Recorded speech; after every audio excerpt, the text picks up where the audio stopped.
Hey everyone, I'm Mind, and I just got another copy of the LEGO Ninjago Magazine. You probably know the deal by now. I get these every month. We're gonna take the minifigure off, we're gonna take a look through the magazine, see if there's anything interesting in there, and then I'm gonna review the minifigure and give you my overall thoughts on the magazine, whether or not I think it's worth the money, and if I think you guys should pick it up. This month's magazine is actually really cool because it comes with a Skull Sorcerer minifigure. We'll take a look at the actual minifigure in a moment, but that's just a really cool character to have in a magazine.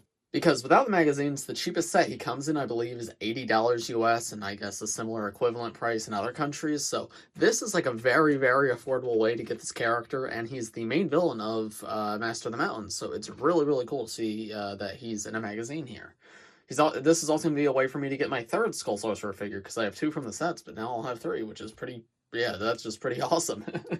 But we'll take a look at him in a little bit. First, let's take a look through the magazine. This is yet another island magazine. It's kind of wacky. There's probably more island content in these magazines than there is in the actual show, since the island was such a short season. And it's weird to still be doing island stuff now that Seabound is already airing, but maybe there'll be something interesting in there. I don't know. Let's just take the figure off and take a look. Unfortunately, the tape was on like really good this month, so it ripped a lot of the magazine taking that minifigure off. But anyway, you can see LEGO toys, Skull Sorcerer with a flame stick, Island Attack, what are the hidden dangers, meet the Islanders. I think we already met them a few months ago, but I'm excited to meet them. Cool new sets. No, I guess, yeah, wow, the Island sets only came out last month. It's just so weird because obviously Seabound like feels so close, and the island feels like forever ago, even though it was literally like last month, so I guess they are still new? Huh, okay, anyway, let's see what's inside. Ad for Master of the Mountain, table of contents, 2 sick posters, comic, find the island chicken. Okay, cool. Here's a little, like, information page on the Skull Sorcerer. I landed first prize in the masked ball of the carnival party in Shintaro's underworld. Okay. Illuminating. Skull Sorcerer kept tripping over boulders in the dark underworld. That's why he never leaves the house without his flame stick.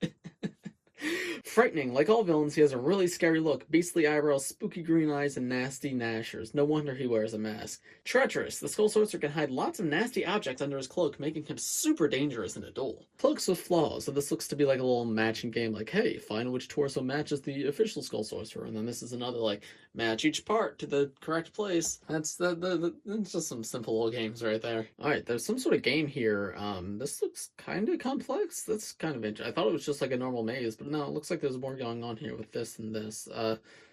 That's interesting. Creative. I like that. Quick to the quad. Lloyd can't remember where he left his quad bike. Use the compass and the instructions to the right to draw the correct route to his bike without bumping into any of the island keepers. Okay, so you just have to follow these directions and like make a path to get over here to the quad bike, which is a little polybag I reviewed last week, which you could check out by clicking the card in the top right corner if I remember to put it there. Ship ahoy! One sail alone isn't enough to take on the villain. Draw a cool boat around the sail so that Nia can dive straight into the wild sea adventures. Go get those colors. Okay, so this is, they have like this, the latest magazines have all have these little drawing activities. This is one I haven't seen before. It's like draw your own catamaran or boat or whatever. That's pretty cool. It's usually like draw a character, like a villain or a ninja, so that's actually pretty cool. I really like that. Alright, and then here is the comic. So, as always, I am not going to read it out loud, but I have it on screen right here, so if you guys want to pause and read it yourself, feel free to. If there's anything interesting, I'll point it out, but I'm just going to flip through it. Okay, look, so this looks like it's the backstory to the island as to how Wu, Misako, Clutch Powers, and Dwayne all got lost. That's really cool that they're doing that. I love when the past few magazines have done this, but they're like backstory to stuff you don't see in the show. I really like that. That's actually really, really cool. It's Zippy. That's his name, right? I think I said his name wrong in like one of the Ninjago meme reviews. People correct me in the comments. I think it's Zippy, right? That's what they call him. Anyway, it's the Jungle Dragon. I love him. He's just playing fetch with Clutch Powers, and Clutch Powers doesn't realize. To be continued on page 22. I actually like this. This is actually a pretty good comic so far. It's just giving some backstory to the island. That's really cool. Narrow path. The Earth Ninja wants to get to the stone golems in the center. Draw the path for Cole from the start to finish, collecting all the bananas by passing over them. Be careful not to hit any of the other objects. Alright, and then here are the posters. So we have a pretty big one for Kai right here. That's actually, you know what, this is one of the best posters they've done, honestly. Like, yeah, this is just the official render of Kai, but I like that little fire effect on his sword right here, and this little graphic right here with, like, Kai and then fire, like, carved onto her board. That actually looks kind of cool, honestly. Like, I really like that. And then here's the other side. It just says the island, enter at your own risk, and it has all 4 of the different types of keepers on it. This one, not the best poster, but I think I would have really liked this as a kid. I could see myself hanging this on the wall, just to be like, look, there's all the different ones. You have Thunderkeeper and Rumblekeeper and Polaric and Chief Mammotus. I think that's fun. It's not like the best looking one, but I think it's fun. Stranded. Zane can't find the names of his friends in the word grid. Can you help him find the 9 ninja names? Circle them. All right, so this is just a word search. I loved word searches as a kid. That's fun. All right, this one you just have to find each of the ninja hidden in the water. And now we're back to the comic.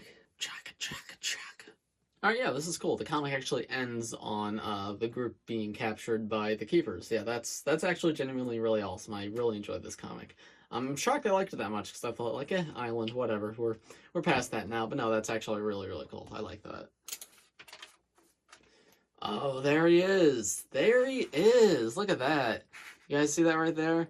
This is the mystery Twitchy Tim minifigure, because by all accounts, that doesn't look like a render. That looks like an actual minifigure, but that never came in any sets. And if it was gone, you would have thought it was like with the island, right? Because I don't think this is going to be in any of the summer wave of sets. So I don't know what this figure is. Because also it's different than, like, you would think if it's like, oh, this is just something made up for the magazine, why wouldn't he have the correct hairpiece? Like, having the wrong hairpiece and everything, like, makes it look like this is something they wanted to put in the set, and they just didn't have the budget to, like, put the Joker hairpiece in gray. But yeah, this is really, really interesting that this is here, and I'm curious if we ever will get that figure, actually, because it looks like an actual figure, but obviously we haven't seen that at all yet. But yeah, really fascinating right there, huh?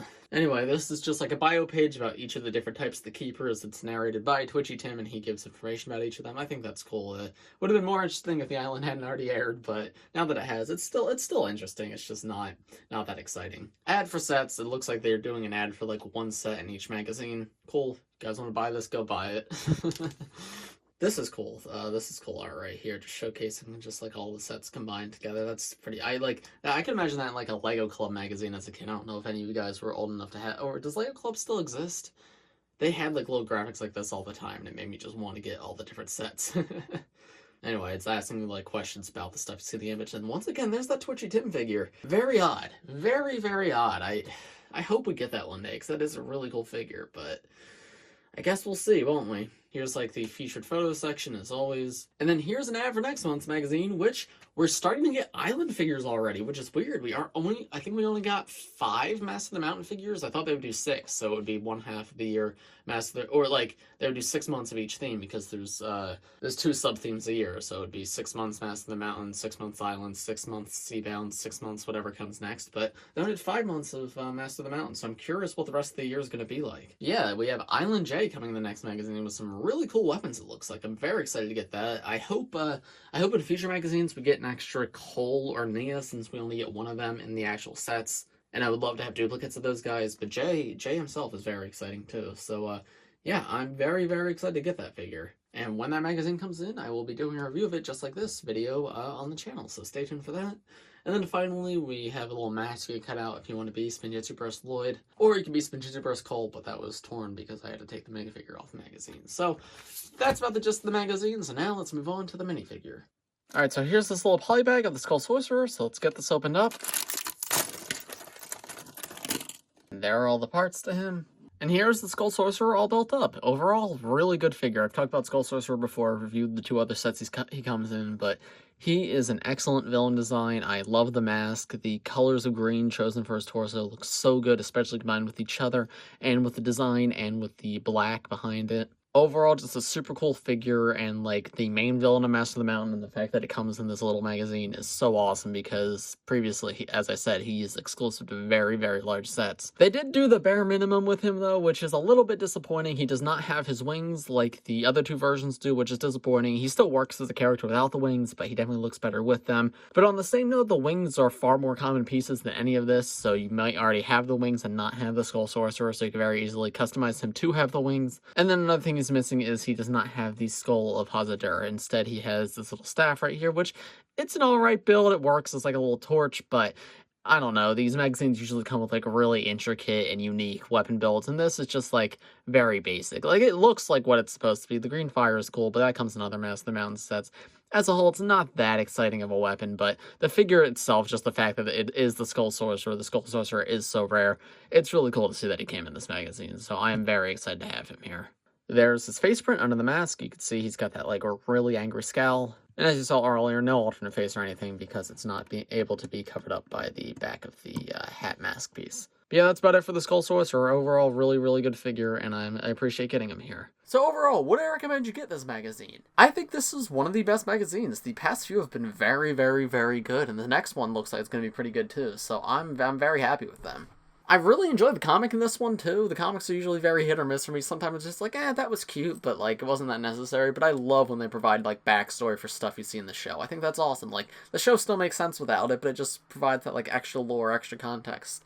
And I think that's really, really cool. The Skull Sorcerer, of all the figures I've gotten, is probably the best one so far, just because he is such a, like, uncommon figure. And while he could have been better, right, they could have included his wings, they could have included a more interesting weapon. The fact that it is the Skull Sorcerer and such a cheap way to get him is super, super cool, and I appreciate that they did that. I think if you're a Ninjago fan and you don't have the Skull Sorcerer yet, I highly recommend you pick up this magazine if it's available in your country, because it's just like a great way to get that character and for like a very affordable price. But if you already have the Skull Sorcerer from other sets, you probably don't need this magazine, but it's still a really good one to get, because as I said, the comic is cool. The activities in the book, while they're like very similar in all of the different magazines, I saw some pretty unique ones this time around, which I thought was cool.